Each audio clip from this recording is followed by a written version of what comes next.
So today we're going to show you one of my favorite tools. So I got this drill that is really small and I love it. And the other thing I found out, they make an air one, an impact wrench that is with air. I don't have to worry about charging the battery, and I jumped on it because a lot of the times I don't want to be charging the battery if I'm at the job site or the shop. We'll just connect it to a compressor. We're gonna do a demo on it, and before that I forgot that on the back it has the reverse and the forward, if you see, and the speed on it. So really easy to use. We're gonna put it to the test right now. So one thing, it does come with its own fitting, so you don't have to worry about that, and it comes with a small bottle of oil. So always put a little bit of lubricating oil into the air, because otherwise it'll get damaged if you're not using it a lot. Make sure to always keep some oil.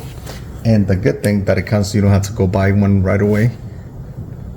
This is an adjustable and it moves sideways, because a lot of the times when we're using this and I'm doing cabinet work or I'm screwing to something thick, I don't want to use a battery one because they're not strong enough, or I don't have an electric one powerful enough.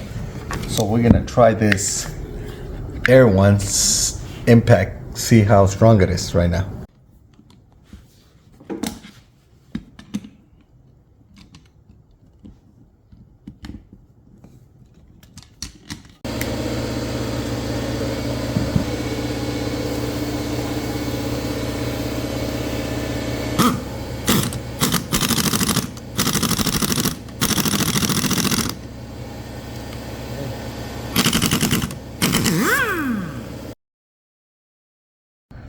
So we tested this out and it's really powerful. So not only you can use it for in the shop or for big heavy duty stuff that we're doing, I could also use it for the vehicle to remove the wheels or work on the vehicle. That's the beauty of that tool.